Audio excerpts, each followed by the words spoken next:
So how did क्योंकि सास भी कभी बहू थी happened? एस्ट्रोलॉजर बैठा था एकता कपूर के ऑफिस में, जिसने मुझे देखा दूर से और कहा ये जो भी लड़की है इसको रोको, ये बहुत बड़ी हस्ती बनने वाली है। फुटपाथ से यहाँ तक आई हूँ। मैंने इस शहर को, जो देश की राजधानी है, फुटपाथ से देखा है और राष्ट्रपति भवन से भी देखा है।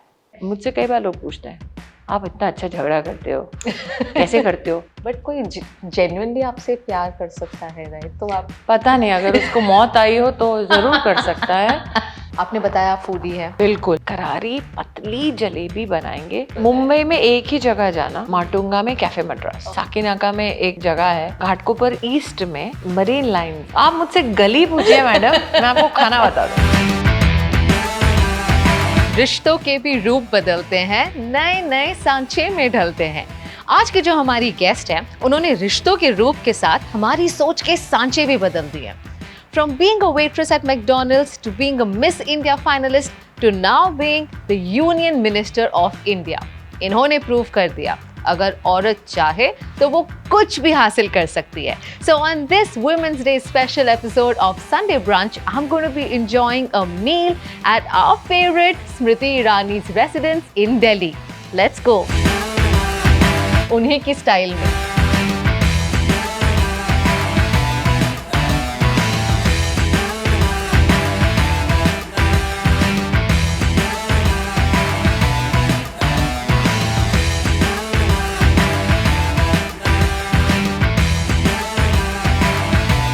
रात के 9:30 बजे हैं। ये आप भी एक लंबी सी फ्लाइट लेकर आए हैं। हम मिल रहे हैं दिल्ली में। This is your home town. आप you spend a lot of your childhood here. I spend 17 years of my life here. अब मैं काम कर रही हूँ दिल्ली में। पिछले 10 साल से मैं सतत दिल्ली में हूँ। उससे पहले जब मैं राज्यसभा की सांसद बनी थी तब मैं 5 साल दिल्ली में रही। तो मतलब 15 साल का एक अंतराल दिल्ली में मोटा मोटी अब हो चुका है। सो आई एम श्योर ये शहर बहुत लगाव होगा आपको इस शहर से। मैं बड़ी ही नीरस बात कहने वाली हूँ। मुझे किसी चीज़ से लगाव नहीं होता, ना शहर से, ना जगह से, ना किसी चीज़ से। लोगों से नहीं। अगर आप हमारे धर्म को देखें तो इच्छा ही सबसे बड़ा एक चैलेंज बन जाता है जीवन में। आपको अपने जीवन में इस बात को कहीं ना कहीं स्वीकार करना पड़ेगा कि आज जो है आपके जीवन में, चाहे वो किसी रिलेशनशिप के रूप में हो, चाहे वो किसी सर्कमस्टेंस के रूप में हो, चाहे वो किसी अपॉर्चुनिटी के रूप में हो, वो सब ट्रांजिशनल है। ज़्यादा अटैच हो जाओगे तो दुख के सिवा कुछ नहीं मिलेगा। तो ये बहुत हैवी हो गया कली टेल्स के लिए। मे बी आप एक नया चैप्टर शुरू करें, spiritual tales. Do you have friends? Do you go hang out with them ever? No, I love to, I am a homebody. मुझे अगर बाहर कहीं देखोगे तो इसका मतलब कहीं बहुत जबरदस्त खाना पेश हो रहा है। उसके अलावा नहीं। आई एम मोस्टली, अगर आप मुझे, मेरी लास्ट हॉलिडे थी 2012 में। You deserve one. You definitely deserve one. So I think that I believe बहुत कम लोग इतने खुशनसीब होते हैं कि उन्हें इतनी सारी अपॉर्चुनिटीज मिलती हैं जिंदगी में। मुझे एक के बाद एक पब्लिक सर्विस की अपॉर्चुनिटी मिली। तो अगर मैं अपॉर्चुनिटी को कहती सॉरी कल आना आज छुट्टी है, तो ये मुनासिब नहीं होता।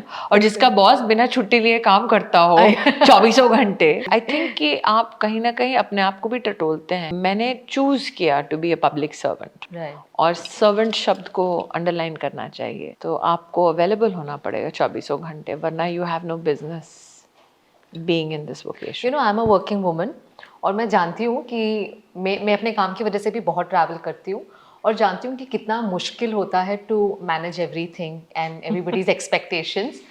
और आप तो मेरा 10x हैं, you know, the kind of life that you are leading.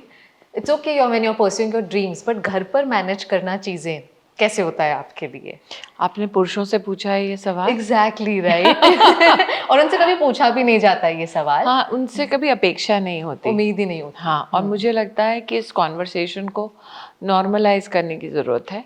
इस दृष्टि से नहीं कि भाई हम अल्ट्रा फेमिनिस्ट एंटी मेन हैं, इस दृष्टिकोण से कि महिला के ऊपर प्रेशर इस बात का रहता है कि तुम्हें बार बार ये दर्शाना पड़ेगा कि तुम्हारा घर कहीं छूटा नहीं है तुमसे।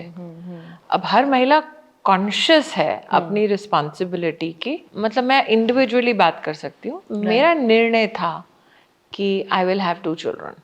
Once you take that decision, वो बच्चे तुम्हारी रिस्पॉन्सिबिलिटी है। मेरा निर्णय था घर बसाना।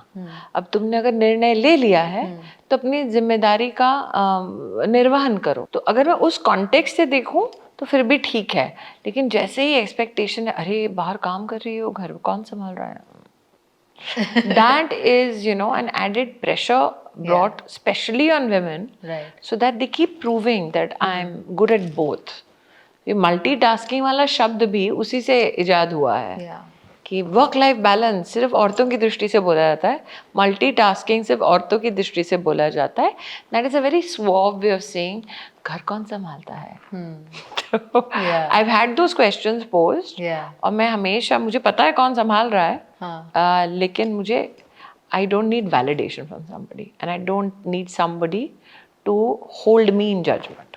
आपने बताया फूडी है, बिल्कुल। आज इज अ फूड शो। शहर बताओ और मैं आपको छोटी सी छोटी गली बता दूंगी जहाँ पे खाना खाना है। दिल्ली से शुरू करते हैं। हाँ जी, मुंबई से, चलो मुंबई से बताएं। मुंबई में एक ही जगह जाना, माटुंगा में cafe Madras. Oh I love it. और कहीं मत जाना।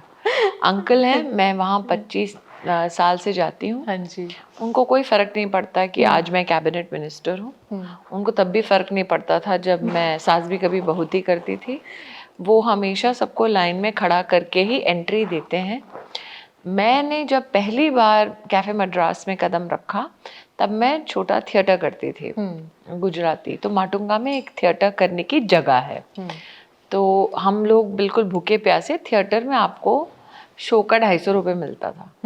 तो आप क्या खाएंगे, कुछ अच्छा खाने का मन है क्योंकि आप 3 घंटे स्टेज पे हैं।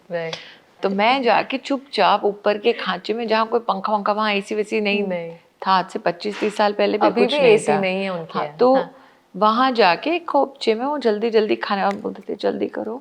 लाइन लगी रहती थी लंबी। And they have a concept of sharing table, सब स्ट्रेंजर्स के साथ बैठकर आपको खाना है। Everybody is just concerned about what they are eating. सबको अपने खाने की पड़ी है। मुझे अब सहूलियत ये हो गई उनको 25 साल जानने के बाद कि मैं अब वो व्यक्ति बन गई हूँ। अगर कोई नई डिश है तो वो पहले एक्सपेरिमेंट करेंगे कि श्रुति ये खा के देख कैसा लगता है, इसको मैं मेन स्ट्रीम करने वाला हूँ। तो मुझे एक वो सहूलियत हो गई है। So at times I tell him, I said am I the dustbin? Like no no try this. So वो होता है। So cafe Madras for soothing soulful food. आप कहाँ से हैं? मैं पवई। अरे बाप रे। तो पवई में मुझे याद है साकीनाका में एक जगह है जहाँ पे चाइनीज़ मिलता था, और हम सब पूल इन करते थे शूटिंग के वक्त पैसा। हमें लगता था पवई में Hiranandani complex is too plush. तो अगर हमें वहाँ जाना है तो हम कहते थे ये बड़े लोग रहते हैं यहाँ पे। हम वो साकीनाका जो मुंबई जानते हैं, हम वो साकीनाका में भद्दा चाइनीज जिसमें सॉस डलता था कद्दू का लाल रंग के साथ, और लोग उसको चाउमीन में बोलते थे ये टमाटर का सॉस है। मुझे मालूम होता था कि कद्दू का है, लेकिन मतलब कि I still have great memories of that.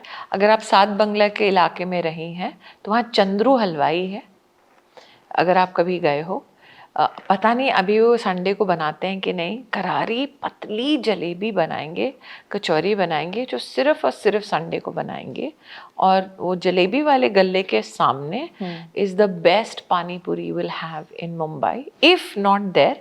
Ghatkopar east में जो थिएटर है प्लेस का, उसके बाहर एक पानी पूरी वाला ठेला लगा के खड़ा होता है, और उसकी खासियत है कि आइस वाटर के साथ वो आपको पानी पूरी खिलाता है। तो अगर आप सात बंगला चंद्रू से थोड़ा आगे जाएंगे तो कद्दू की सॉस वाला नहीं, लेकिन स्टमक नाम का एक चाइनीज का वहाँ पे, पता नहीं आपको मुझे पता है, स्टमक बिल्कुल रेड कलर की मिलती है वहाँ पे। तो stomach is the best Chinese food ever. अगर आपको मुंबई में सबसे अच्छा मटका कुल्फी खानी है तो मरीन लाइंस में न्यूयॉर्कर है, क्रीम सेंटर है, उससे पहले लेफ्ट को सिग्नल से थोड़ा सा लेफ्ट लेंगे तो वहां पे मटके वाली कुल्फी है। अग्री? छोटी सी दुकान है ना, अग्री? या ठीक है। सबसे बढ़िया छोले भटूरे मुंबई का अगर खाना चाहते हैं तो क्रीम सेंटर पे मिलता है, बड़ा सा भटूरा। हाँ, एक वो। अगर आप नॉनवेज खाते हैं तो सबसे बेहतरीन कीमा पाव मिलेगा आपको पैरामाउंट में, जो न्यूयॉर्कर के थोड़ा सा आगे है। सबसे अच्छा ब्रून पाव, अब आपकी पूरी टीम सोचे कि इस औरत को गली गली नपी हुई है। सबसे बढ़िया ब्रून पाव मस्का अगर खाना है तो अंधेरी वेस्ट के रेलवे स्टेशन की टिकट खाने के सामने छोटी सी दुकान है, वहां पे खा। आप मुझसे गली पूछिए मैडम, मैं आपको खाना बता दूंगी, लेकिन इसमें से आपको एक भी 5 स्टार होटल नहीं मिलेगा। साधारण खाना है लेकिन जबरदस्त खाना है। हमारे कर्ली टेल्स के व्यूअर्स नोट्स बना रहे हैं, अपनी बकेट लिस्ट बना रहे हैं, या देख रहे हैं यहाँ गए हैं या नहीं गए हैं। अगर बेरी पुलाव खाना है तो प्लीज ब्रिटानिया जाइए। ब्रिटानिया। अगर चेलो कबाब खाना है तो पारसियों का एक अच्छा सा रेस्टोरेंट है स्टर्लिंग सिनेमा में। अच्छा, दिल्ली का पता है?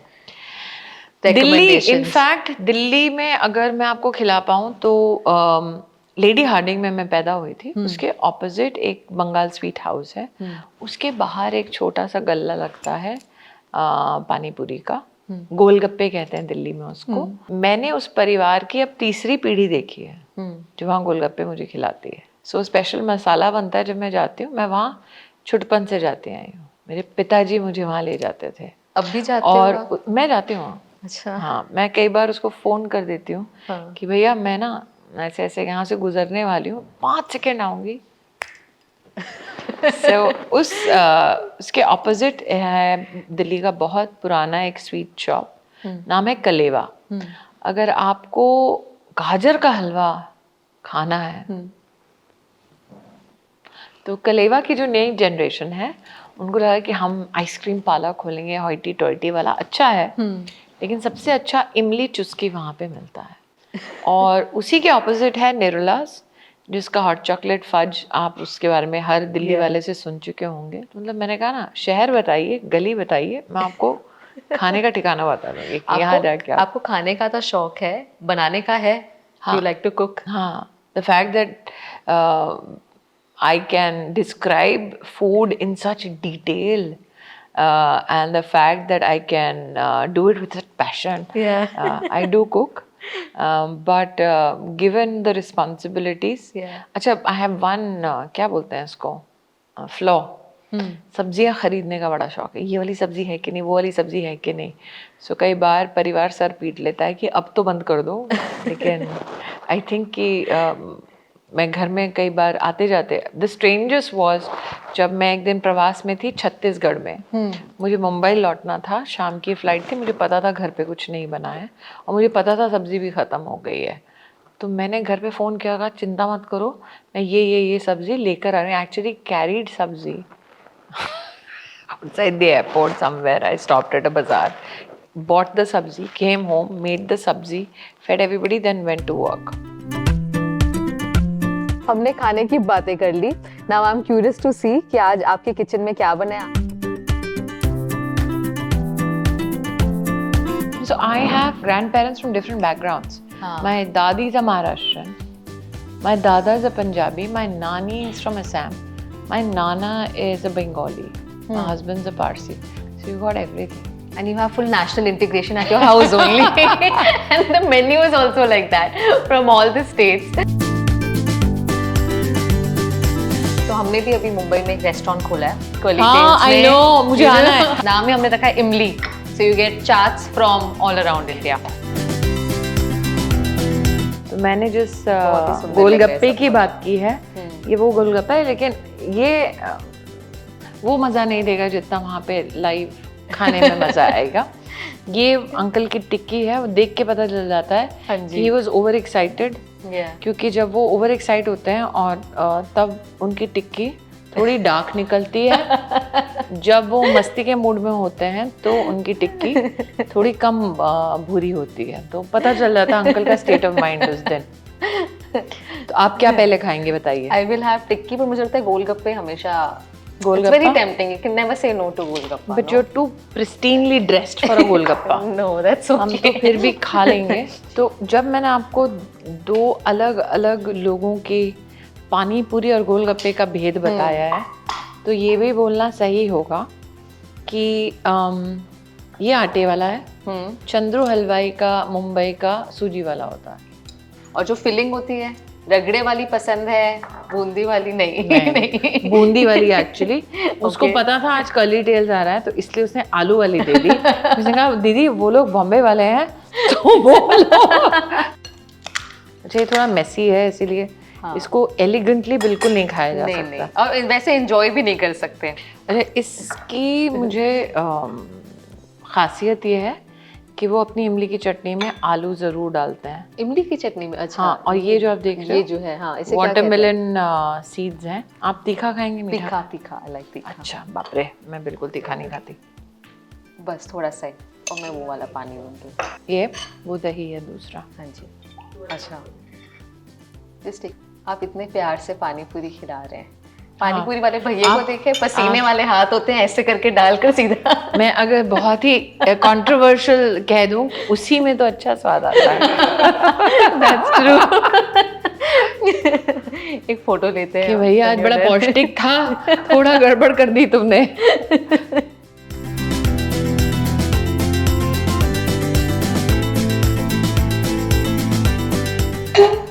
बहुत अच्छा। तीखा ज्यादा हो गया? नहीं नहीं, बिल्कुल नहीं। Tikki, let's go for tikki next.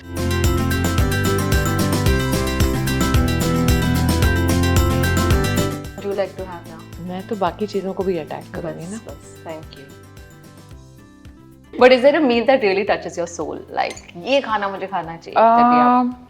Depend करता है मूड पे। तो जब आप बिल्कुल 7-8 दिन घर बिल्कुल नहीं आ पाए हो और आपका इंसेसेंट ट्रैवल है, तब मैं खाती हूँ मूरी दाल चावल। इट्स पारसी दाल चावल का वर्जन। तो अरहर की दाल होती है, उसको उबालते हैं हल्दी और चटाक भर नमक के साथ। फिर उसको पीसा जाता है। तो हमारे पास वो घोलने वाला जो है, नहीं तो fastest way is to zip it in the mixie.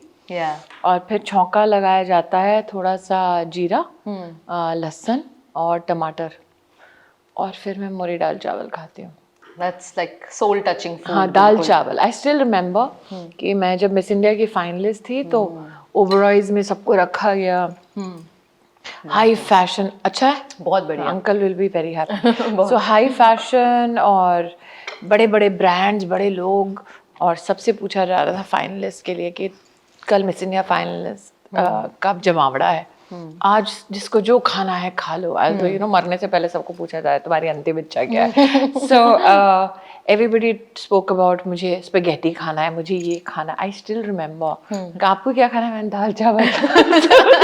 के भगवान, आंटी भी अभी डाउन मार्केट में नहीं भाई, जो चावल आपके सामने आज रखा हुआ है वो एक्चुअली अमेठी से है। अच्छा। हाँ, काला नमक चावल हम कहते हैं। खुशबू भी बहुत अच्छी है चावलों की। It's easy to digest because it's not heavily processed. Okay. तो जो लंबा राइस आता है, हाँ प्लीज काला नमक चावल अमेठी का प्लीज जरूर खरीदिएगा। इनफैक्ट इंडिया का जो ब्रांड नंबर 3 है मसालों में, वो भी अमेठी से है। छोटी सी एक गली, एक गांव में हमारा एक कार्यकर्ता था जो सुबह सुबह 4 बजे मिक्सी निकालता था। माँ बैठी रहती थी चेयर के ऊपर, बना के घर घर जाके मसाला बेचता था। फिर जैसे जैसे दिन चढ़ता था, फिर मेरे साथ प्रचार में जाता था। धीरे धीरे धीरे धीरे उसका व्यापार इतना बढ़ा कि आज वो राजेश मसाला के नाम से जाना जाता है। और अगर आप कोई बड़ा चैनल खोलेंगे, हाँ जी, तो कई बार सडनली बड़े स्पॉन्सर्स के रूप में दीदी करके आता भागता हुआ। तो हम लोगों का ये कहीं ना कहीं एक कोशिश थी कि लोकल जो फूड प्रोडक्ट्स हैं उनको हम लोग ज़्यादा से ज़्यादा एक्सपोजर दें। और ऑल ओवर इंडिया मिलता है, राइट? आप अमेरिका जाए तो वहाँ पर भी मिलेगा आपको। ओके। तो काला नमक का चावल, इसको बहुत अब तवज्जो दी जा रही है। सो आप मिस इंडिया की बात कर रहे थे। हाँ जी। And then when you decided to make an entry into the modelling world, how was their reaction and were they open to the idea? या no, I didn't enter the modelling world. I was very clear. I didn't have the wherewithal to be very successfully fashionable. I did enter the Miss India contest because there was an opportunity to also converse, to speak. Okay. It was not only about looking good, it was also about presentation of the self, of the individual. Right. और मेरे दिमाग में ये फितूर था कि अगर मुझे stage पे कोई क्वेश्चन कर ले मैं ऐसा ज़बरदस्त आंसर दूंगी कि क्राउन मुझे ही मिलने वाला है। मुझे ये गलत फहमी थी कि उस स्टेज पे पहुंचने के लिए कॉन्वर्सेशन या जनरल नॉलेज की नहीं, शक्ल की ज़रूरत होती है। तो लेकिन मेरे लिए वो एक शक्ल भी आपकी बहुत अच्छी नहीं, मुझे एक्चुअली कई बार रिजेक्शन का भी सामना करना पड़ा, बिकॉज उन्होंने कहा कि आप बेढंगी दिखती हैं, कुछ लोगों ने कहा थोड़ा काली दिखती हैं। Really? हाँ, कुछ लोगों ने कहा बड़ी इमेसिएटेड दिखती हैं। अभी तो थोड़ी अच्छी खासी हृष्ट पुष्ट हूँ, लेकिन तब कुछ ज़्यादा ही पतली थी, तो लोग कहते मतलब बहुत पतली थी तो बहुत ही पतली थी, वो प्रॉब्लम था। मोटी हूँ तो बहुत ही मोटी हूँ, तो it's like depending on people's mood how they pick. But I have been rejected on many an occasion saying शक्ल ठीक नहीं है, कई बार personality ठीक नहीं है, कई बार कि on screen presence ठीक नहीं है. So how did क्योंकि सास भी कभी बहू थी happened? That didn't happen because of persona, personality or anything else. We can also Astrologer बैठा था एकता कपूर के ऑफिस में, हाँ, जिसने मुझे देखा दूर से और कहा ये जो भी लड़की है इसको रोको, ये बहुत बड़ी हस्ती बनने वाली है। तो एकता के ऑफिस में उस एस्ट्रोलॉजर का नाम है जनार्दन, राइट। बड़ा whimsical सा व्यक्ति है वो। और मतलब मैं तो देख भी नहीं पा रही थी, मैं गई थी चूज करने एक कॉन्ट्रैक्ट, हाँ। जिसमें मैं किसी की बहन का रोल करने वाली थी, एक्स्ट्रा का रोल करने वाली थी। अच्छा। तो मैं साइन करने आई थी, तो मुझे नहीं पता था कि पर्दे के पीछे ऑफिस में कांच के पीछे एकता कपूर बैठी है इस पंडित के साथ। तो पंडित जी ने कहा ये जो लड़की अभी घूम रही है वहाँ पे, इसको रोके हुए कौन है? Apparently is a face reader. तो उन्होंने कहा क्यों, क्या है, क्यों रोके इसको? उन्होंने कहा इसको अगर तुम रोकोगे, इससे काम करोगे, ये बहुत बड़ा एक देश में नाम होने वाली है। तो जैसे ही पंडित जी ने अपना वाक्य खत्म किया सेंटेंस का, एक तरह से immediately came out and said you. मैंने कहा ये कौन है? और उसने कहा क्या साइन कर रही हो? तो मुझे उस वक्त करीबन 1200-1300 रुपये मिलने वाले थे उस कॉन्ट्रैक्ट में। और मैं उस वक्त नौकरी कर रही थी मैकडॉनल्ड्स में झाड़ू पोछे की, जिसमें महीने का 1800 मिल रहा था। तो मेरे लिए दिन का 1200 वॉज मच बेटर देन महीने का 1800। किसकी दीदी बनना है मुझे कोई लेना देना नहीं था उस वक्त, बिकॉज मेरे लिए दैट जॉब काम कर रहे थे उस टाइम मेरे पास उस वक्त नौकरी नहीं थी ऐसी। यू नो, आप अगर 1800 रुपये महीने का कमाते हो और आपके पास आप 22-23 साल के हो, आपको अपना घर चलाना है, आपके पास ऑप्शन नहीं है। Were you married? No, I was not. I was engaged to be married. तो आई वॉज टोल्ड कि तुम अगर नौकरी तुम्हें इस अंतराल में नहीं मिली जहाँ कह रहे हैं वहाँ तुम्हारा ब्याह खत्म हो जाएगा। ओह अच्छा। तो for me it was a matter of survival, so I was not bother about the glamour. तो उसने मेरे से कॉन्ट्रैक्ट किया, फाड़ दिया। मैंने कहा हे भगवान, नाश हो गया मेरा। She gave me a new contract. उसमें कहा कि तुम ये साइन करो। मैंने कहा क्या ये, कहती एक शो बना रही हूँ, सास भी कभी बहू थी, तुम तुलसी का रोल प्ले करोगी। मैंने कहा अरे मैडम, मैंने कहा नहीं आपकी क्या पगार है? तो मैंने कहा वो 1200। तो उन्होंने कभी 1800 के आसपास है कुछ लिखा। मेरे लिए बड़ी बात थी कि जो इंसान सारा दिन 12 घंटे की शिफ्ट में बर्तन घस के महीने का 1800 कमा रहा है, उसको आप बोलो आपकी महीने की सैलरी आप दिन में कमा रहे हो, उसके लिए बहुत मतलब as for such a person it was a big thing. और फिर आपको सेट पे खाना भी मिलेगा, फिर आपको चाय भी मिलेगी। हाँ। तो मैंने कहा मेरी तो लॉटरी खुल गई, मुझे नहीं पता था क्या दे रहे हैं। और मैकडॉनल्ड्स वाली नौकरी आपने out of like no choice, तो आप वहाँ मैं एक्चुअली गई थी जेट एयरवेज में एयर होस्टेस बनने। ये सब आपके मिस इंडिया फाइनलिस्ट होने के बाद की बात है या पहले? मैं मिस इंडिया फाइनलिस्ट हो चुकी थी, मुझे पैसे वापस करने थे जो मैंने मेरे फैमिली से बोरो किए थे मिस इंडिया के लिए। तो अच्छा। मैंने जो कपड़े वपड़े खरीदे थे वैसे पैसे थे नहीं, तो पिताजी ने मुझे दिए बोरो करके कि भाई ये वापस लौटाने हैं। तो लौटाऊं कैसे? तो उस वक्त मिस इंडिया में जो सारे रनर्स अप थे, किसी को मुझे याद है वीडियोकॉन की वॉशिंग मशीन मिली थी। तो मैंने तुरंत पता किया मार्केट में उसकी औकात कितनी है। तो मैंने पिताजी को फ़ोन किया बम्बई से और कहा कि देखिए ये सब जो गिफ्ट्स मिले हैं मिस इंडिया में लगभग 40,000 के होते हैं। तो उन्होंने कहा बेटे आपको 60,000 और वापस करना है। मैं उस नौकरी की तलाश में थी जो मुझे एक साल में 60,000 रुपए वापस कराने की औकात में रखे। पूरे साल में? Oh my God. उस वक्त जेट एयरवेज में एयर होस्टेस होने से आपको 15-20 हज़ार रुपये मिलते थे। तो मैंने कहा, और मैं कैलकुलेट करती थी दिमाग में कि अच्छा ठीक है, फिर महीने के मैं 3-4 हज़ार में निकाल लूँगी, 10 हज़ार रुपये ऐसे जमा जमा करके पापा को 6 महीने में पैसे वापस कर दूँगी। तो जब मैं पूरा दिन लाइन में खड़े होने के बाद मेरा इंटरव्यू हुआ जेट एयरवेज में, तो जो कर रहे थे उन्होंने देख के बोला पर्सनैलिटी नहीं है। मैंने कहा भाई साहब सुबह बता देते, दूसरी नौकरी की लाइन में खड़े हो जाते। सो तब वहीं साइड में जो हिंदुस्तान का पहला मैकडॉनल्ड्स है उसका इंटरव्यू चल रहा था। तो मुझे तो इस बात का कहीं ना कहीं दुख था कि आप शाम को मुझे 5:45 बता रहे हैं, 6 बजे सब खत्म बंद होने वाला है। तो मैं तुरंत भाग के साथ वाले इंटरव्यू के रूम में गई जहाँ पे मैकडॉनल्ड्स के इंटरव्यूज चल रहे थे। अच्छा। तो मैंने उनसे पूछा कि कुछ अगर बचा हुआ है कैन इंटरव्यू फॉर। तो उन्होंने कहा एक ही पोजीशन बचा है, वो एंट्री लेवल है। तो मैंने कहा क्या है काम? तो उन्होंने कहा बर्तन धोना है। मैंने कहा वो जो काउंटर पे खड़े होके बोलते हैं वेलकम टू मैकडॉनल्ड्स, वो कब होता है? तो उन्होंने कहा उसको होने में टाइम लगेगा। मैंने कहा फिर मैनेजर कैसे बनते हैं? तो उन्होंने मुझे देखा, उनका पागल हो गया बर्तन मांजना है तो मांजो।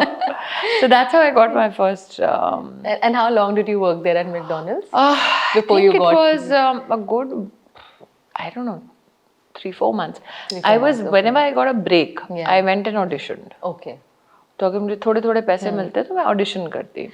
तो एक दिन मेरे किसी ऑडिशन को नीरजा गुलेरी करके एक प्रोड्यूसर होती थी और एक टॉप 10 शो होता था। तब तो आप लोग पता नहीं पैदा भी हुए थे कि नहीं। Of course हुए थे, आपका शो देखा है हमने।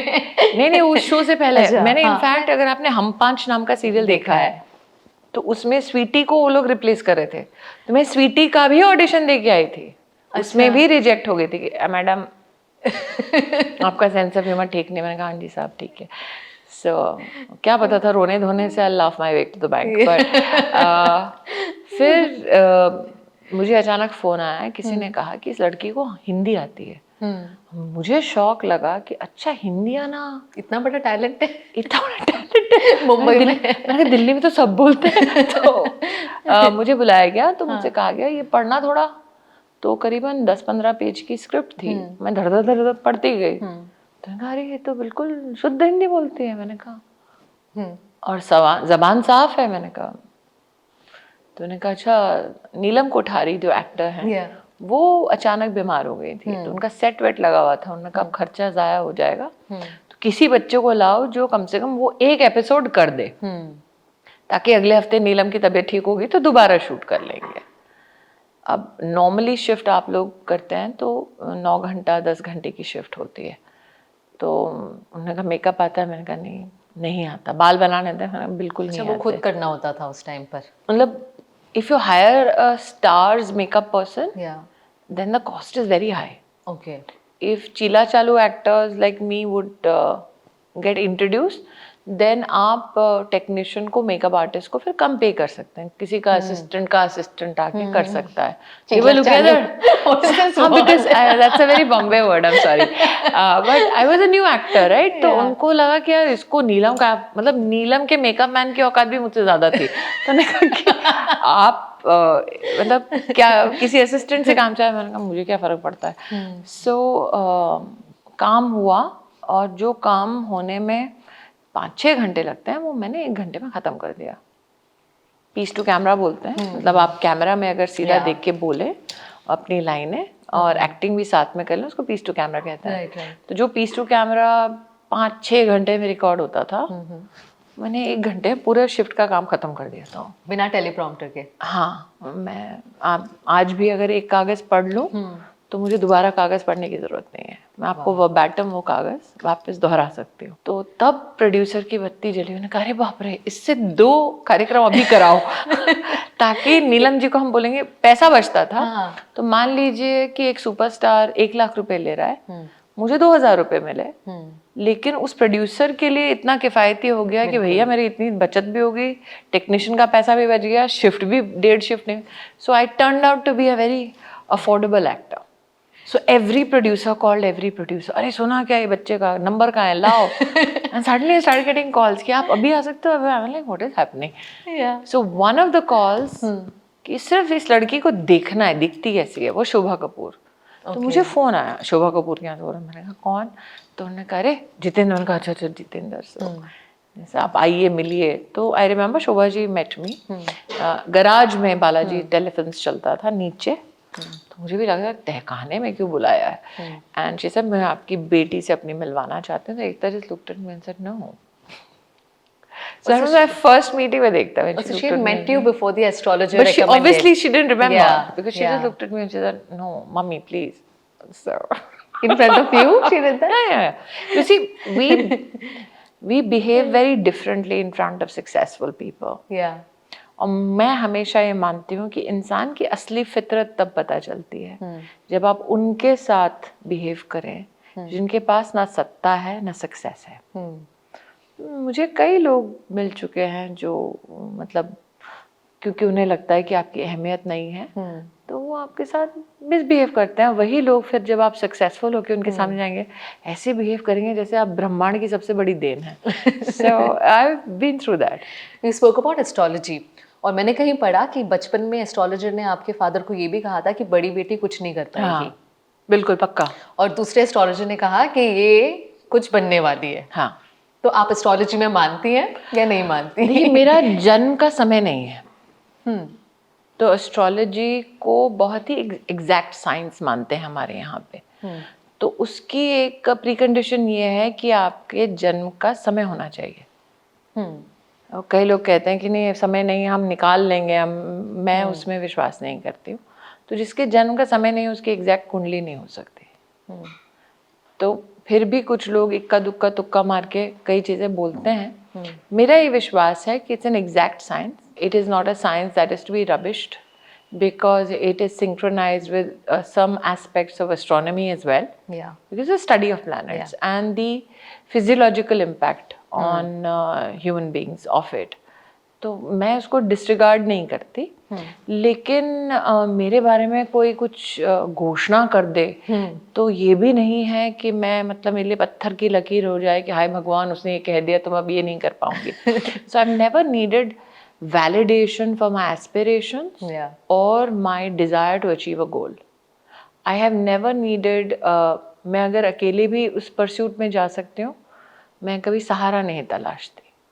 And I think that as women specially, लोगों को ये कहीं ना कहीं अटपटा लगता है, क्योंकि हमेशा हम औरतों की जब बात करते हैं तो हम ये एक चित्र उनके आसपास अंकित कर देते हैं कि कोई ना कोई तो रहा होगा जो आपको सहारा देता। No, who would you like to credit your success to? Me. तो लोगों को बड़ा अजीब लगता है, अरे आप तो बड़ी मुंहफट है। कहाँ भाई साहब, मैंने ही मेहनत की है। तो आप सक्सेसफुल होते हैं तो बहुत लोग क्रेडिट लेते हैं निश्चित रूप से। मैंने पहले दिन से अपने करियर में कहा कि मैं सक्सीड करूँगी या फेल, मेरा किया धरा होगा, मेरी जिम्मेदारी होगी। इतनी हिम्मत कहाँ से आती है? No idea. और इतना मुंहफट होना, it can get you in Possibly trouble from also, Golgappa.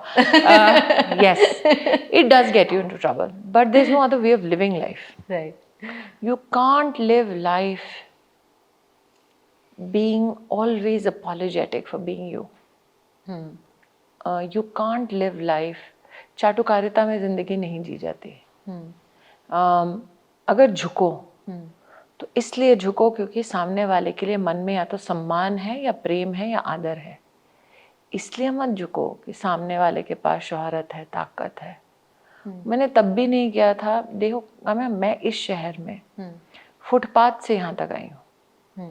7 साल की उम्र में अपने पिता को मैंने धौलकवा नाम का एक इलाका है, वहाँ आर्मी क्लब है, बड़ी बड़ी गाड़ियों को आते देखा। मेरे पिताजी चद्दर पात के फुटपाथ पे किताबें बेचते थे, मैं उनके साथ बैठी थी। तो मैंने इस शहर को, जो देश की राजधानी है, फुटपाथ से देखा है और राष्ट्रपति भवन से भी देखा है।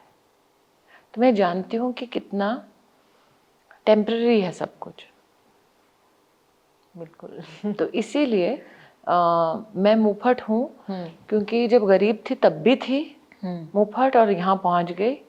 आज मुंहफट हूँ और वापस अगर फुटपाथ पे आ जाऊँगी तो मुझे कोई रंज नहीं होगा। दुख उनको होता है जो बंध जाते हैं चकाचौंध से, जो कोई फर्क नहीं पड़ता। तो जब आप कॉलेज में थे तभी तो मैं कभी रेगुलर कॉलेज नहीं गई। अच्छा, आप नहीं गए? मैं रेगुलर कॉलेज नहीं गई, कॉरेस्पॉन्डेंस से पढ़ी हूँ। ओके। और मुझे मेरे साथ बदतमीजी करने की किसी में तब भी हिम्मत नहीं थी when I was a nobody. I think there's some vibe that I give off that I'm not to be messed with. But कोई जेन्युइनली आपसे प्यार कर सकता है, राइट? तो आप पता नहीं, अगर उसको मौत आई हो तो जरूर कर सकता है, लेकिन मैंने जिंदगी में एक मिल्टन बूंद नहीं पढ़ी, मैंने गॉन विद द विंड नहीं देखी, तो मुझे वुदरिंग हाइट्स वाला वो सब डिजीज नहीं है. इनफैक्ट हमारी गली में eve teasing is a big problem. तो मैं उसको कभी भी मजाक का हिस्सा नहीं बनाती.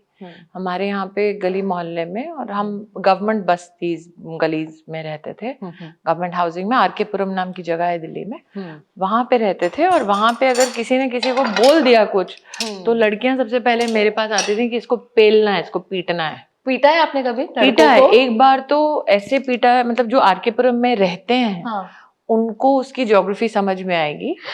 मतलब माँ बैल्कनी में लॉक करके नीचे छज्जे के नीचे आके लड़के को पीटा है. यहाँ पे माँ क्या आज भी.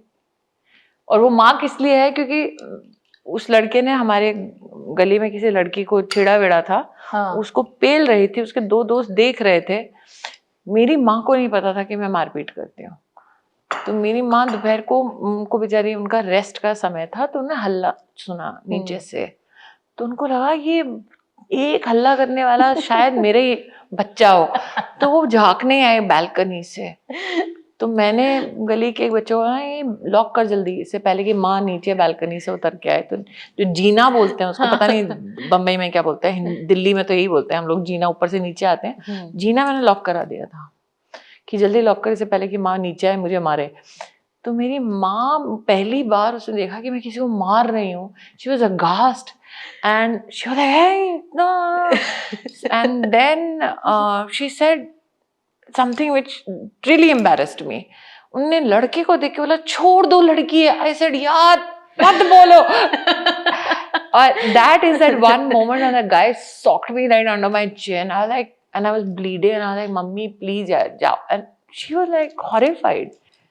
मैंने कहा अच्छा भी इसकी पूरी ढंग से पिटाई करूं ताकि मेरी माँ को ये ना लगे कि मैं अबला हूँ. सो बेचारा डिड ऑल ऑफ दैट. मुझे नहीं लगता उसके बाद हमारी गली में कोई लड़का पलट के किसी को छेड़ने आया था. इट्स अ गुड लेसन ना. हाँ, we used to do this. I mean, if you are whoever is aware of that geography, between sector 7, sector 5, tuitions की क्लासेस होती थी. तो वहाँ पे 3 सरदार भाई थे, Sonu, Monu, and Neetu. Those are the family names. Those are not the proper names. So there are times when, you know, they used to tell me, "यार श्रुति, अभी ना पंगे मत करना, कुछ मारना मत."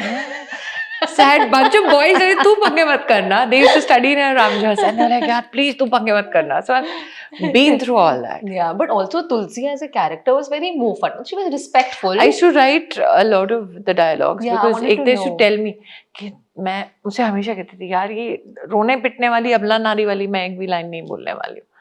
And we gained each other's confidence so much. कि उसने कहा तुझे जो बोलना है, if it makes sense and is in consonance with what I want in the scene, तो बोल. लेकिन उसमें भी खाने का एक रोल है कि अगर किसी का सेट पे फोन बजा, बिकॉज कई बार हम लोग 4-5 पेजेस का लंबा लंबा सीन करते थे, तो एक्टर्स को कंसंट्रेशन की जरूरत होती थी. एट अ स्ट्रेच आधा घंटा आप शूट कर रहे हैं, आपके कैमरास फिक्स्ड हैं, सडनली किसी अक्लमंद इंसान का अगर फोन बज जाए तो आपके आधे घंटे की मेहनत टेक्नीशियंस की सबकी जाया हो जाए. तो उसके ऊपर रसगुल्ला का फाइन लगता था कि यूनिट होगी 150 लोगों की, तो 150 लोगों के लिए रसगुल्ला आएगा. तो हम लोग, मतलब फाइन भी हमारा काफी मीठा था. अच्छा, ये वही दाल है जो ये मोरी दाल है, आपको पसंद नहीं आएगी. नहीं मुझे आएगी, ये बहुत साधारण दाल है. आई लाइक इट, मुझे भी बहुत पसंद है. आपको काला नमक का चावल पसंद आया, आशा करती हूँ. थोड़ा सा देखिए, ये गुजरातियों का है दही भिंडा. दही भिंडा मतलब भिंडी दही में? हाँ, ये आलू की सब्जी है अगेन. और थोड़ा सा थेपला है, लेकिन मीठा हम आपको बंगाली खिलाएंगे. There is nothing like Bengali mithai. आपको हम माधुरी दीक्षित से भी परिचय कराएंगे. माधुरी दीक्षित कैसे? यहाँ पे एक पान वाला है नॉर्थ एवेन्यू के पास, जहाँ पे सारे सरकारी मकान हैं. तो वहां पे एक छोटा सा गल्ला है, और वहां पे क्योंकि उनको माधुरी दीक्षित दी एक्टर इतनी पसंद है, तो उन्होंने कहा कि ये स्पेशल पान मीठा वाला बनता है, और सीक्रेटली वो उसको बोलते हैं ये माधुरी दीक्षित वाला पान है। But I love how carefully you have curated the whole menu, introduced me to like all aspects of your life. It's like, I mean, you have two kinds of pan there. Yeah. One is that छोटा गल्ला, जहाँ पे north Avenue का धोबी, और वहाँ पे जो काम करने वाले लोग हैं, उनका पान वाला है। और एक पान है जो दिल्ली में बहुत एक बड़ा होटल है क्लैरेजेस, उसके ठीक बाहर बैठता है पान वाला, तो उसका पान है अमीरों वाला। अच्छा। और माधुरी दीक्षित वाला पान है जहाँ पर जो लोग घर में काम करते हैं, हाँ जी, उनका पान वाला है। आपको कौन सा पसंद है? What do you think? खाकर देखते हैं। आप बताइए आपको कौन सा अमीरों वाला पान पसंद आया या सामान्य लोगों वाला पान पसंद आया? आप भी लीजिए कुछ। मैं तो मिठाई देख रही हूँ इसलिए मैं तो उस पर सीधा अटैक करने वाली हूँ, फिर आपको मैं मिठाई के पूरे दिस इज सोल फूड ना, आलू दाल चावल। हाँ, बट दही भिंड आपने खाया नहीं होगा, कभी खाया है क्या? कभी नहीं। आपने मुंबई में रह के कभी दही भिंडा नहीं खाया? सच्ची मैंने नहीं खाया। गुजरातियों के बीच में कभी नहीं खाया? थेपला के साथ खाना है तो थेपला के साथ, उसके साथ हम लोग एक चीज खाते हैं जिसको कहते हैं छुंदो। बट ये इसको ऐसे ही खाते हैं? किसके साथ खाते हैं? ऐसे ही थेपला के साथ खाते हैं हम लोग। ये थेपला है, आपको खाना है तो आप खा के देख सकती हैं। वाओ, दही भिंडा, थेपला, टिक्की, गोलगप्पे, आज तो बहुत ही बढ़िया सा स्प्रेड रहा है। तो हमने आपको सारी चीजें खिलाई हैं जो मूड पे निर्भर करता है। वहां पे पारसियों का सल्ली मर्गी है, वो है पोटैटो, जो आप जो मुंबई में बहुत फेमस है, कैमे वेफर्स, वो भी पारसीज का योगदान उसमें है। तो वहां पे सबसे अच्छा सल्ली मिलता है। तो इट्स लाइक आप चाइनीज में हॉट एंड सार, हॉट एंड स्वीट एंड सार चिकन खाती हैं, हाँ जी, वैसा ही, लेकिन पारसियों में जर्दालू के साथ ये सब बनता है। उसके ऊपर ये लोग वो डालते हैं, सली डालते हैं। मैं तो आप ये खाना खत्म करेंगे फिर आपको सीधा डिजर्ट और फिर अमीर और गरीब के बीच के पान का फर्क बताओ आप, तो हम जाने। वो हम लास्ट के लिए रखेंगे, तब तक हमारे व्यूअर्स देखते रहेंगे ये वीडियो। सो ये है from a shop called Annapurna. Bengalis are very finicky about their मिठाई and about their food. So हर जगह पे कोई ना कोई कहता है बंगाली मिठाई। मैं बहुत डिस्ट्रैक्ट हो चुकी हूँ फिलहाल, बाय द वे, है ना? थेपला एंड दही भिंडा is my next favorite dish, I'm telling you. Guju rocks. So that is the easiest thing for me to carry. Yeah. अगर मैं कभी बोलूं घर पे, और कई बार मन होता है कि आप दिन रात ट्रैवल कर रहे हैं, हाँ जी, तो आपको कुछ तो ऐसा है जो घर का खाना है, तो थेपला और सूखा आलू पैक करके आप, और ये किसी भी गुजराती से पूछिए, छुंदा थेपला आलू, वो पैक करके कहीं भी आपको मिल। और कई बार गुजराती जब ट्रैवल करते हैं तो स्टैक्स ऑफ थेपला साथ में रहता है, और आपको पता है कि आप कभी गुज्जू के साथ हैं तो भूखे नहीं रहेंगे। बिल्कुल। हमारे यहाँ पे इनफैक्ट शहरों के बीच में दशहरा दिवाली के आसपास फाफड़ा कंपटीशन होता है। कौन सा शहर, आप किसी भी गुजराती से आपने नहीं सुना? फाफड़ा कंपटीशन के बारे में नहीं सुना है। हाँ, कौन से शहर का सबसे ज्यादा फाफड़ा का सेल हुआ है? Gujjus take a lot of pride in it. आपको नहीं पता था ये? मुझे नहीं पता था ये। Undiscovered secrets of Gujarati way of life. कौन सा सिटी या स्टेट सबसे ज्यादा जीतता है ये कॉन्टेस्ट? नॉर्मली सूरत, अहमदाबाद, बड़ौदा के बीच में कंपटीशन होता है। अच्छा। और अगर आप कभी अहमदाबाद जाएं तो आप जाइए मानिक चौक। यस। मानिक चौक में आपने पाइनएप्पल सैंडविच खाया? नहीं। हाँ, पाइनएप्पल उसने खाया है। देखिए आपके साथ जो गुजराती लड़की आई है उसने खाया है। उसमें पाइनएप्पल है, चॉकलेट चिप्स है, बटर है। आप एक बार खा के देखिए, आपको बड़ा ही अजीब सा ये लगेगा। म्युनिसिपल मार्केट में जाके आपको सबसे बढ़िया वहां पर गोलगप्पा मिलेगा। ऑनेस्ट का पुलाव बहुत अच्छा है। टकाटक बर्गर है, aloo tikki. Takatak it is it's better than McDonald's. Okay. अगर आप मुझे शहर बताइए और मैं आपको दुकान बताऊंगी जहाँ खा सकते हैं। सूरत अगर आप जा रहे हैं और अगर आप अभी भी अंडे खा रहे हैं तो भाई भाई की दुकान है, वो आपको 50 प्रकार के अंडे बना के खिला सकते हैं। अगर आप अहमदाबाद जा रही हैं तो IIM के पास आपको करीबन 75 ठेले मिलेंगे आपको फूड ब्लॉगर बनना चाहिए। जो सिर्फ मैगी खिलाएंगे आपको। मैगी? हाँ। अच्छा। अलग अलग मैंने एक ही चीज मैगी की खाने से इनकार किया, वो जब किसी ने मैगी का पकोड़ा बना दिया। मैंने कहा मैगी की इतनी हत्या मत करो कि मैं पकोड़े खाऊं। मैंने कहा वो नहीं होगा। How did you make an entry into politics? वो कैसे हुई आपका transition? I was obviously from a family of the राष्ट्रीय स्वयंसेवक संघ स्वयंसेवक। तो हमारे घर में पॉलिटिक्स नहीं करते थे लोग, सोशल एक्टिविटी में ज़्यादा थे। तो मैं चूँकि माँ के साथ और नाना जी के साथ शाखा और संघ का काम इतना देख चुकी थी, तो मेरे पास जब पहली बार इंस्टीट्यूशन के साथ काम करने का मौका मिला तो मैंने विश्व हिंदू परिषद में वनवासी कल्याण आश्रम इन 2 संस्थाओं के माध्यम से सेवा देने का प्रयास किया। मेरा जहाँ ब्याह हुआ Dahanu Talasari, that was considered a very heavily Naxal infested area. तो वहाँ पर वनवासी कल्याण आश्रम का एक हॉस्टल चलता है बच्चों के लिए। तो पतिदेव से ये करार हो चुका था कि मैं जो भी कमाऊंगी उसमें से कुछ हॉस्टल के लिए महीने का अगर खाने का डोनेशन होगा या कोई ऐड अगर करूंगी तुलसी भाभी बन के, तो अगर कोई पानी गांव में हैंड पंप या पानी का कोई प्रोजेक्ट होगा तो मैं अपने सैलरी में से दूंगी। तो ये हम दोनों के बीच में ये अंडरस्टैंडिंग थी। मैं हिंदुस्तान में USA WHO की एम्बेसडर रही 2 साल। और जब मैं ये सब कर रही थी तो महाराष्ट्र में गोपीनाथ मुंडे जी बहुत ही कद्दावर नेता थे, प्रमोद महाजन जी, दे वर वेरी एक्टिव देयर। तो मुंडे जी ने मुझसे कहा कि सोशल वर्क की अपनी एक मर्यादा है, उससे आप कंट्रीब्यूट कर सकते हैं, अपने आप को सेटिस्फाई कर सकते हैं कि आपने दान पुण्य का काम किया या किसी की मदद की, लेकिन अगर आप ग्रास रूट चेंज लाना चाहते हैं तो आपको पॉलिसी मेकर बनना चाहिए। विच क्योंकि मैं इतने साल कर चुकी थी ग्राउंड पे, मुझे हमेशा लगता था उस उम्र में कि why are things not changing, why do they still remain the same. तो पॉलिसी मेकर बनने के लिए मुंडे जी ने बहुत स्पष्ट रूप से कहा था इलेक्टोरल पॉलिटिक्स का हिस्सा होना चाहिए। तो मैंने 2004 में अपना पहला चुनाव लड़ा जब मैं 27 साल की थी लोकसभा का, और वो भी मतलब मैं महाराष्ट्र में विदर्भ इलाके में काम कर रही थी। मैं युवा मोर्चा में उपाध्यक्ष थी 2003 से। So in BJP I have been office bearer since 2003। मैं 5 बार भारतीय जनता पार्टी में नेशनल एग्जीक्यूटिव की मेंबर रह चुकी हूँ। But you know politics entertainment, 2 different worlds. कैसे आपने वो निर्णय लिया? There's too much of politics in entertainment. Or the other way around, entertainment and politics? No. In fact, मुझे लगता है कि पॉलिटिक्स में उतना भीषण तीखापन नहीं है जितना एंटरटेनमेंट में है।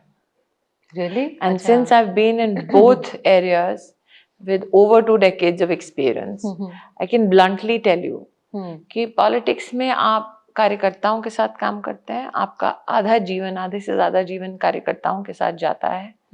आप कार्यकर्ता पे डिपेंड कर सकते हैं।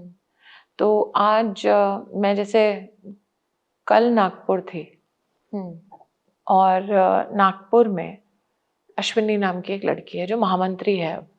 अगर आप बीजेपी की मेन बॉडी देखेंगे, अश्विनी और मैं आज से 20 साल पहले खाना नहीं होता था कि लेट्स से नागपुर से हमको जाना है अमरावती, तो सुबह सुबह नितिन गडकरी के घर पे कांचन ताई उनकी धर्मपत्नी जो है पूछती थी कहाँ जा रहे हो आज, तो हम कहते थे आज हमको अमरावती जाना है या हमको चंद्रपुर जाना है।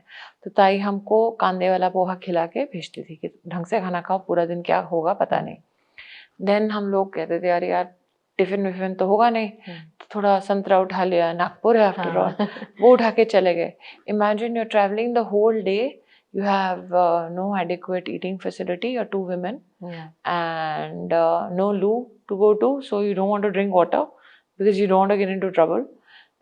We've done all that, and we have gone to places which have been Naxal infested. मुझे याद है छत्तीसगढ़ में आज भी 5 बजे के बाद एक ज़माना हमने ऐसा देखा जब पुलिस अपनी वर्दी छोड़ के पोस्ट छोड़ देती थी और हम लोग गांव टू गांव घूमते थे काम करने के लिए। So since I've seen all of that, I think that what politics has given is an opportunity to serve my country at the grassroots. हमें बहुत कम होता है 140 करोड़ के देश में आप चंद लोग लोकसभा या राज्यसभा में आए, उनसे भी कम संख्या में लोग फिर काउंसिल में आए, काउंसिल से भी कम संख्या में लोग कैबिनेट में आए. I am 47. I have done so much and I serve my country. That's one of the greatest privileges. तो राजनीति में चाहे आपका कार्यकर्ता हो, चाहे नागरिक हो, there is always a sense of warmth. जब आप मिलते हो heads of government, heads of state से, वो हिंदुस्तान के बारे में जैसे बात करते हैं, आपका सीना चौड़ा होके आप सर उठा के बोलते हैं हाँ जी यार, आई एम एन इंडियन. जब वो बात करते हैं, still remember, they are in, oh, I went to Davos. They were like, how did you guys send this mission to the moon? You know, to the south pole of the moon. क्योंकि कई लोगों को ये गलत फहमी थी कि ये सब गोरे लोग कर सकते हैं, हम भी कर सकते हैं. मुझे अपने देश के बारे में इस बात का बहुत घमंड है कि मेरे देश के लोगों ने ये सब किया और उन्होंने अहंकार नहीं जताया कभी. पूरी दुनिया में आज जाकर देख लो, यूपीआई जैसा कोई इंस्ट्रूमेंट नहीं है जो इतनी बड़ी संख्या में लोग ट्रांजैक्ट करते हो. आज दुनिया का 46% प्लस ग्लोबल फिनटेक का ट्रांजैक्शन हिंदुस्तानी करते हैं. चाय की दुकान पे चले जाओ, किसी सब्जी बेचने वाले के ठेले पे चले जाओ, वो यूपीआई इस्तेमाल करता है.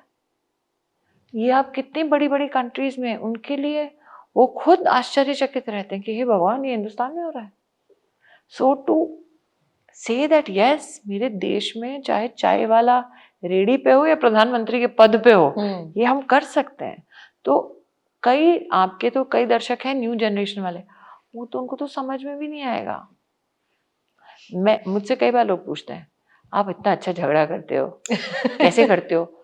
झगड़ा करते? हाँ, मतलब there are times when I get very combative. जैसे आप कैसे करते हो? मैंने कहा भैया, मैंने टैंकर के सामने पानी की लाइन में बाल्टी लगा के झगड़ा किया है.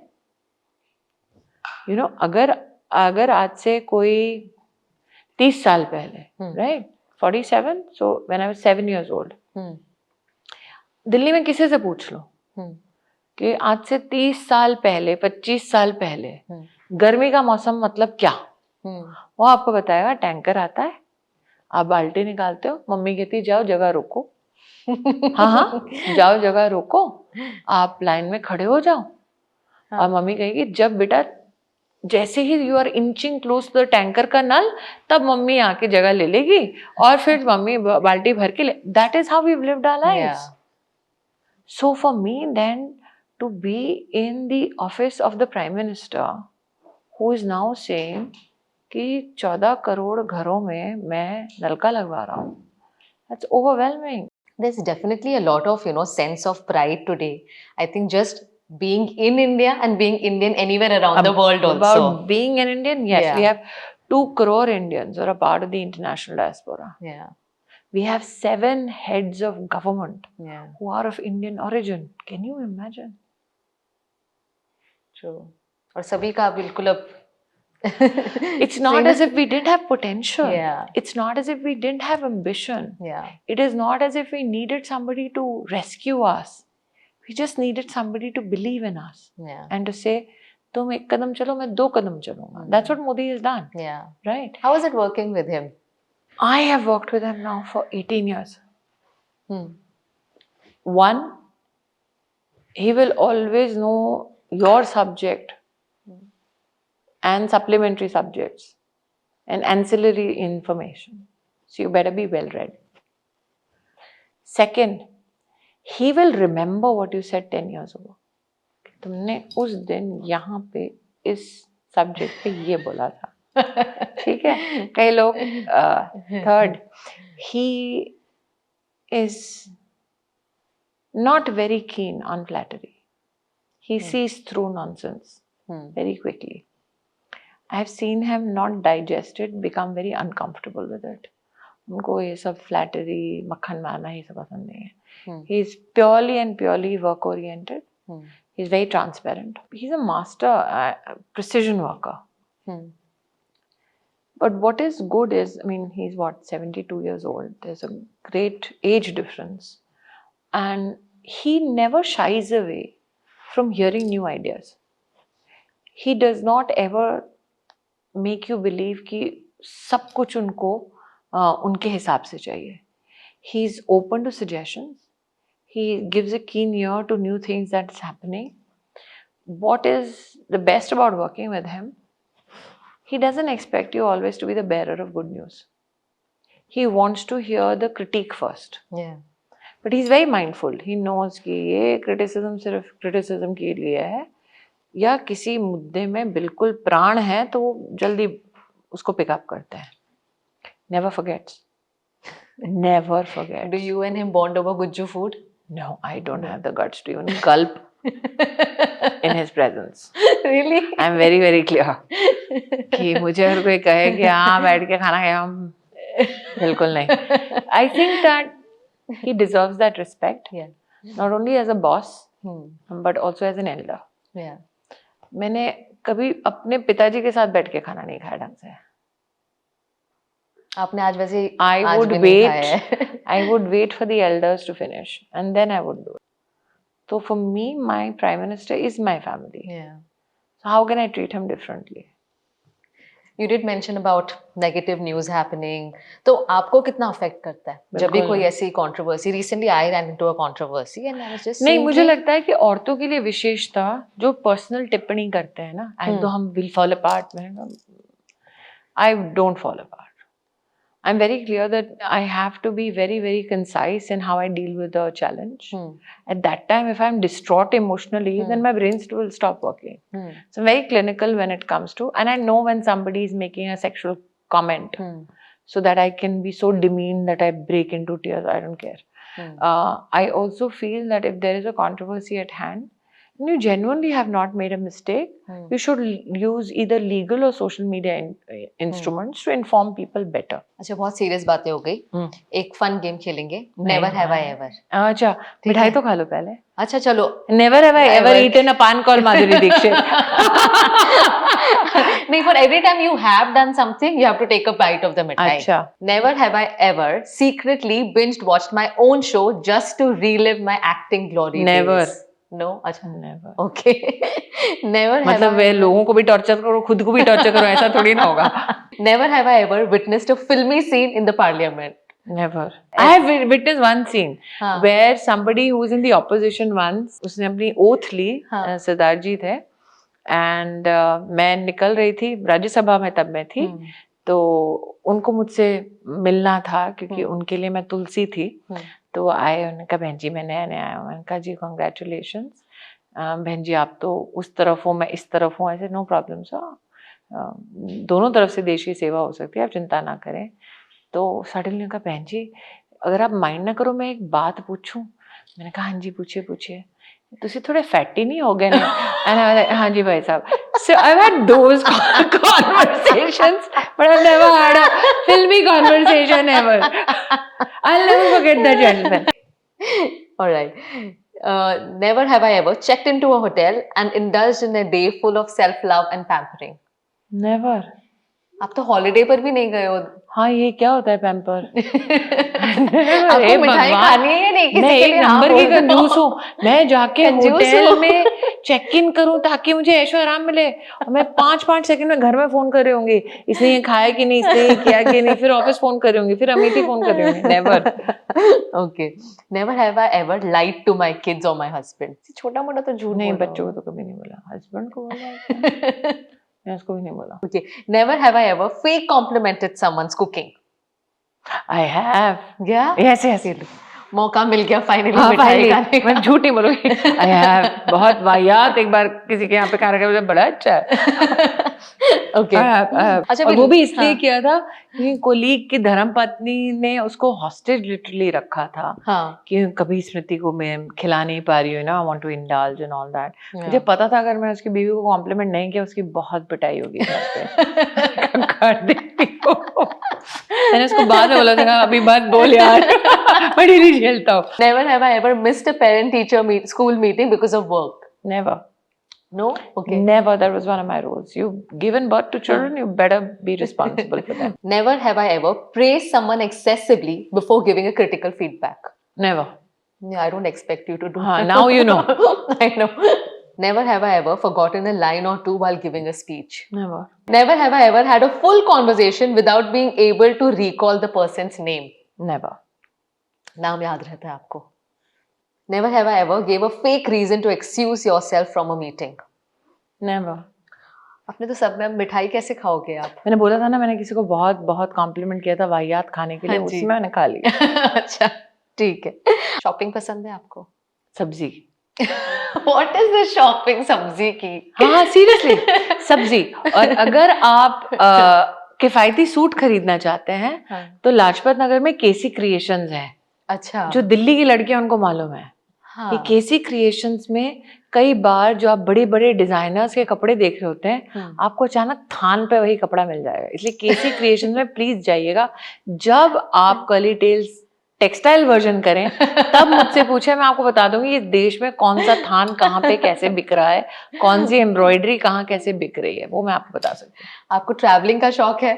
मैं अंडमान निकोबार और लक्षद्वीप छोड़ के देश के हर हिस्से में बाय रेल, बाय कार, और जहाँ पार्टी की वजह से जाना पड़ा वहां पे बाय प्लेन जा चुकी हूँ.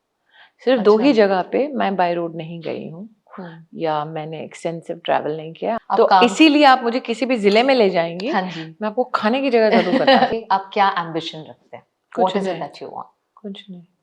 कुछ नहीं. कभी तो सोचते होंगे. Because if you have read scriptures, to have no ambition is the greatest spiritual ambition. To have no desire, to have no needs, except for what is needed to live your life day to day. पर आप law of attraction में मानते हैं? मैं manifestation में बहुत believe करती हूँ, क्योंकि मैंने जीवन में मैनिफेस्ट किया है. और मैंने आज तक जो जो मैनिफेस्ट किया है वो हुआ है. Really? एक एक चीज हुई है. अब लोग मैनिफेस्टेशन के बारे में ज्यादा बात करने लगे हैं, पहले नहीं करते थे क्योंकि लोगों को ये टॉपिक अजीबोगरीब लगता था. मैं आपको इसके 3 उदाहरण दे सकती हूँ. मैं 7 साल की उम्र की थी when we were thrown out of our house in a place called Gurgaon. And now talking about Gurgaon, that's a gully called New Colony. Okay. जहाँ गुड़गांव का, हरियाणा का सबसे अच्छा डोडा मिलता है. इट्स अ शॉप कॉल किशुदी हट्टी. प्लीज अगर आप पुराने गुड़गांव में जा रहे हैं तो किशुदी हट्टी जाइए, वहां पर आपको सबसे अच्छा डोडा, समोसा और टिक्की मिलेगा. और अगर आप किशु को कहेंगे कि आपको स्मृति ईरानी ने भेजा है, तो किशु आपको विशेष डिस्काउंट इसलिए देगा क्योंकि उसकी जब स्कूल में पिटाई होती थी तो कई बार लुक्का छुपी में उसका इंग्लिश का होमवर्क मैं करती थी. अच्छा. तो इट्स अमेजिंग. आप कैसे एक सीरियस सी स्टोरी में एक सडन डाइवर्जन आता है with your recommendation. We love it. When we were taken out of the house, I remember when I was 7 years old, मेरी माँ बैठी थी रिक्शा में. The last meal I had in that house, we are 3 sisters, मैं सबसे बड़ी हूँ, was Kali dal. The trauma at 7 of leaving your house is so strong कि मैं जिंदगी में कभी भी उसके बाद काली दाल नहीं खा पाई. मैंने आज तक वो दाल नहीं खाई है. एक थाली में तीनों बहनों ने खाया फटाफट क्योंकि माँ ने रिक्शा बुलाया था. तो मुझे याद है माँ सिलेंडर के साथ बेटियों को लेके जाने के लिए तैयार थी. मैं I was refusing to get on the rickshaw because I kept looking at the house. मेरी माँ ने कहा चलो, you have to leave. So I told her एक दिन मैं ये घर खरीदूंगी. तो मुझे जोर का थप्पड़ पड़ा था क्योंकि मेरी माँ ने कहा था कि हमारे पास इतने पैसे नहीं हैं कि हम ऐसे हिमाकत करें. And she didn't want me to have that ambition because she was very fearful as a parent. मैं वो घर खरीदने की औकात रखने वाली वापस गई वहाँ एक दिन. तब मुझे पता चला कि वहाँ पर एक ड्राई क्लीनर है. मेरा घर उस ड्राई क्लीनर का वॉशिंग रूम है. वो भागता हुआ आया क्योंकि उसको लगा स्मृति ईरानी आई है. उसको ये नहीं पता था कि मुझे उसी घर से निकाला गया था. तो जब मैंने जाके देखा कि घर कहाँ है, उसने कहा हम यहाँ कपड़े धुलवाते हैं अपने ड्राई क्लीन के. तो मुझे उसको बोलने का मन ही नहीं किया कि अच्छा ये मेरा घर था. तो मेरे परिवार ने मुझसे पूछा खरीदना है. मैंने कहा नहीं, कोई अपनी मिजरी नहीं खरीदता ना, तो 7 साल की श्रुति को नहीं पता था कि एक दिन इतनी भगवान औकात कर देगा। लेकिन मैंने तब मैनिफेस्ट किया तो मेरी औकात बनी। 2014 में मुझे 20-22 दिन मिले थे अमेठी लड़ने के लिए।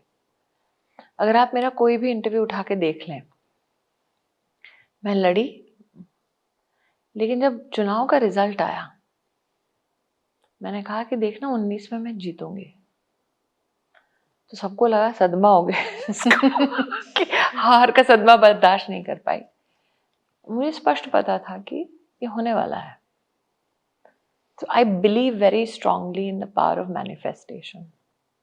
और मेरी माँ ने मुझे सिखाया है कि प्रभु की एक असीम कृपा होती है हर इंसान पे, कि एक दिन, हर दिन एक बार भगवान तुम्हारे मुख से निकली चीज को तथास्तु जरूर कहता है। तो बी वेरी माइंडफुल कि मुंह से क्या निकले। किसी का अच्छा नहीं बोल सकते तो बुरा मत बोलो। और चूंकि मैंने अपने शब्दों की शक्ति को देखा है तो मैं बहुत सोच समझ के बोलती हूँ। मुझे जो मिला काम है, देखो सड़क से, फुटपाथ से यहाँ तक पहुंचना बिना भगवान के संभव नहीं था। जहाँ पे आज हम बैठे हैं वो फुटपाथ यहाँ से 15 मिनट की ड्राइव पे है। मेरी जो पहली नौकरी थी वो थी ब्यूटी प्रोडक्ट बेचना सड़क पे, दिन की दिहाड़ी थी 200 रुपया। वो जगह भी यहाँ से 15 मिनट दूर है। तो जब किस्मत मुझे 15 मिनट दूर वहां फेंक सकती है या यहाँ ला सकती है, मैं क्या मांगू? अब मिल गया सब कुछ। क्या लगता है आपको, आपकी किस्मत ने आपका साथ दिया, आपकी मेहनत ने आपका साथ कितने दिया? लोग मेहनत करते हैं, कितने लोग बुरे बिस्तर बांध के बंबई जाते हैं, कितने लोग देश में पॉलिटिक्स में आते हैं, कितने लोग चुनाव लड़ते हैं अमेठी का, और भारत के इतिहास में पहली बार sitting national president of Congress party हराते हैं। कितने लोग। और तुम आज भी सास बहू का नाम ले रही हो, क्योंकि सास भी कभी बहू थी को बंद हुए पता है कितने साल हो गए? साल 2008 में बंद हुआ था, यह साल 2024, कितने साल हो गए? 16 साल 16 years। 16 साल पहले सास भी कभी बहू थी बंद हो गया था। तुमको आज भी याद है? इम्पैक्ट था वो लेकिन ऐसा। तुमको ये नहीं याद कि पिछली फ्राइडे कौन सी फिल्म रिलीज हुई थी? याद है किसी को यहाँ पे? नहीं। तो क्या ये भगवान की कृपा नहीं है कि पिछली फ्राइडे को कौन सी फिल्म रिलीज हुई? तुम्हें ना फिल्म का नाम पता है, ना हीरो हीरोइन का नाम पता है, लेकिन 16 साल पहले एक टीवी चैनल पे आता था सास भी कभी बहू थी। तुम्हें वो याद है? वो कैसे कि आज अगर मेरी तरह कोई लड़की बाहर है और अगर उस तक मेरी आवाज पहुंचे, मैं उसको कहना चाहती हूँ एक दिन तुम यहाँ पहुंचोगी। Just don't give up. Things are never easy, life is never easy. हम लड़कियों को हमेशा ये गलत धारणा देते हैं कि तुम सक्सीड हो जाओगे, सब ठीक हो जाएगा। औरत हो तो चाहे कितना भी सक्सेसफुल हो जाओ, तुम्हारा संघर्ष मरते दम तक खत्म नहीं होगा। तो मैं ये ड्रीम स्टोरी किसी को नहीं सेल करती।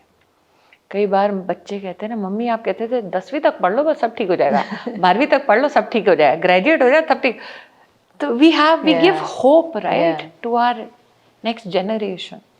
So the only hope I can give is, if you're that kid, who's standing at the edge and watching everybody, you have a chance to make it. Just believe, just manifest. Okay. I haven't told you the gobi Manchurian story. No. So जब मैं अमेठी पहली बार गई, वहाँ पे मुझे कोई room rent नहीं कर रहा था, सब डरते थे गांधी फैमिली से। तो सीमेंट के गोडाउन के ऊपर एक कमरा मिला और एक आलोक ढाबा है, वहाँ पे एक ही ढाबा था, उसके यहाँ एक कमरा था जहाँ पे हम ऑफिस का भी काम करते थे। तो आलोक ढाबा कहता था ये फटीचर लोग डेली आते हैं, ये कुछ भारी भरकम ऑर्डर करते नहीं है। तो सडनली उसने देखा कि स्मृति ईरानी आई है तो बाकी प्रेस भी आ रही है। तो रोहन दुआ करके एक पत्रकार है, वो आपको इसकी पुष्टि कर देगा। वो तब टाइम्स ऑफ इंडिया में होता था। तो उसने आके अपना परिचय दिया होगा। ढाबे वाला तो पागल हो गया, उसने कहा अरे टाइम्स ऑफ इंडिया उठ के आ गया सीधा मेरे ढाबे पे। तो कहा श्रुति ईरानी खाती क्या है भाई साहब, बताइए श्रुति ईरानी क्या खाती है। उसने कहा गोभी मंचूरियन। अच्छा, अगले दिन टाइम्स ऑफ इंडिया में गोभी मंचूरियन आ गया। मैंने ढाबे वाले को बोला मैंने गोभी मंचूरियन कहाँ खाती हूँ। कहते नहीं दीदी नया डिश बना है, उसकी जो है ना प्राइस थोड़ी ज्यादा रखी है, उसका पीआर कैसे करते। तो हमने कहा श्रुति ईरानी गोभी मंचूरियन खाती है। अब मैं जहां जाऊं सब मेरे को गोभी मंचूरियन खिला रहे थे। मैंने कहा अरे भाई साहब मुझे नहीं खाना गोभी Manchurian. So this happened even after सास भी कभी बहू थी। एवरीवेयर आई वेंट सब मुझे 2 ही चीजें खिलाते थे, क्योंकि मैं शो में जूस का ग्लास डालती थी तो लोग कहते आपको ऑरेंज जूस पसंद है। मैं नहीं। दूसरा मैं जहाँ जाती थी थेपला थेपला थेपला, अरे मैंने कहा नहीं बाबा मुझे कुछ और खाना है। नहीं, एसेंशियली मुझे अगर मुझे आलू का पराठा भी खाना होता तो लोग कहते नहीं पहले आपके लिए बनाया है, खाइए जूस और थेपला। So गोभी Manchurian started getting offered to me everywhere till I finally told that journalist अरे नहीं खाती हूँ बाबा गोभी मंचूरियन। तो अब आपको पान खाना है और बताना है अमीरों वाला पान कौन सा है, और जहाँ पे हमारे धोबी साहब हम और घर में काम करने वाले सब लोग पान खाते हैं, वो दोनों पानों के बीच का अंतर बताओ। पहले कौन सा खाऊं? जो मर्जी। देखा अमीरों वाला पहले खा। ये पूरा एक ही साथ खाना होता है ना? जो मर्जी खाना है, जितना खाना है। 5 मिनट तक बात नहीं कर पाऊंगी। नहीं छोटा सा इतना से खा के बताओ पान अमीर का है कि गरीब का है। दूसरा वाला खाकर देखती हूँ। हल्के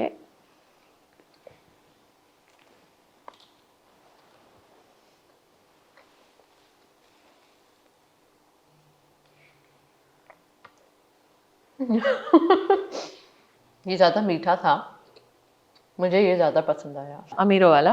ठीक है, सो टडा ये जो आपको पसंद है वो माधुरी दीक्षित है। तो ये तो कई बार अमीर लोग क्लेवर पैकेजिंग करते हैं, जैसे आजकल नहीं हर चीज आपको लोग दिखाते हैं कि हम बड़े रस्टिक पैकिंग कर रहे हैं। तो ये क्लैरिजेस वाला पान है।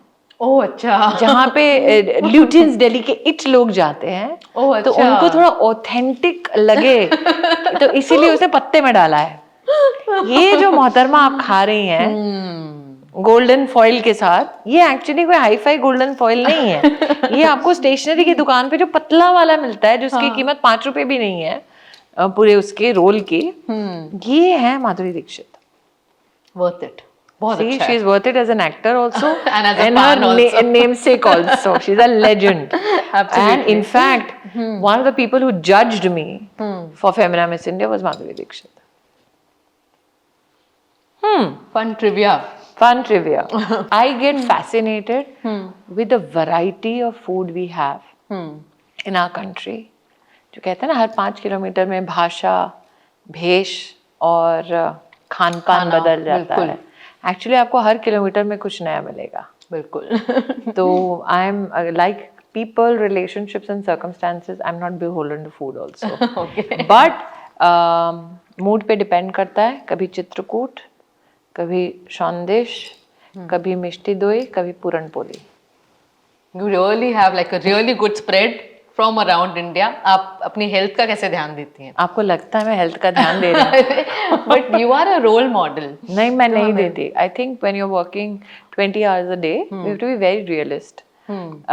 Take that you can either look after how you look, how healthy you are, because I also have family members to look after, right? I have kids to look after, I have parents I have to look after, I have to manage my own house. You don't have the time. So either you can make time for yourself or you can make time for your responsibilities. And I was very clear that I need to make time for my responsibilities. जो most औरतें करती हैं, तो हम अपने health पे compromise करते हैं। और जिन सज्जन, हाँ हमें बिल्कुल करना चाहिए प्रायोरिटाइज अपनी हेल्थ को, क्योंकि जिन सब की हम देखभाल कर रहे हैं वो बच्चे उड़न छू हो जाएंगे, हड्डियां पसली टूटी हुई रह जाएंगी। और जिन सज्जन ने कहा था तुसी थोड़े फैटे नहीं हो गए ना, उनको लगा कि मैं खूब खाती होंगी। One of the reasons why I think that I lead a very unhealthy way of life is I will leave in the morning with either a black coffee or a cup of tea depending on the mood. अच्छा अगर जिस दिन मैं discipline हूँ तो I will have a veggie juice which is चुकंदर, beetroot Right. आंवला, cucumber, मैं इसलिए बता रही हूँ औरतों को कि ये अल्कनाइन है, पीना चाहिए। आंवला, क्यूकम्बर, बीटरूट, जिंजर, अगर ऑरेंज पड़ा हो तो ऑरेंज, गाजर पड़ा हो तो गाजर। That is one thing I will drink. अगर डिसिप्लिन हो उस दिन तो फिर पूरे दिन खाती नहीं हूँ क्योंकि मेरे पास समय नहीं होता। फिर रात को आऊँगी, फिर आज तुम ये सब बात करके अभी 11 बज रहे हैं, आई थिंक कल मुझे 5 बजे उठना होगा, तो जब तक मैं खाना खाऊंगी रात का 1 बज जाएगा, which is absolutely unhealthy. Drumstick होता है ना, हाँ जी। बहुत औरतें कहती हैं कि अनीमिया और ये सब प्रॉब्लम्स हैं। ड्रमस्टिक और रेड लेंटिल जिसे अंग्रेजी में कहा जाता है, मसूर की दाल नहीं मसूर होती की लाल दाल, वाली, हाँ जी। तो उसमें प्याज, अदरक, टमाटर, थोड़ी सी लाल मसूर की दाल, 3-4 सेम, उसको आप नमक और स्पाइसेस जो आपको ठीक लगता है उसके साथ बॉईल करके सूप बनाओ। That is the most iron rich soup that you can have if you're a vegetarian. If you're a non-vegetarian and in the summers, please have chicken broth. If in the winters, have meat ke bones ka broth. Very essential, especially those women who do these Harper's Bazaar. This is my schedule of how to look beautiful. Nothing beats bone broth or drumstick ka soup. Very essential, these 2-3 things. We'll definitely try. Thank you so much. Thank you. Pleasure. From philosophy to bone broth. You are a true example of Nari Shakti. Thank you so much. Thank you so much. Thank you. Pleasure.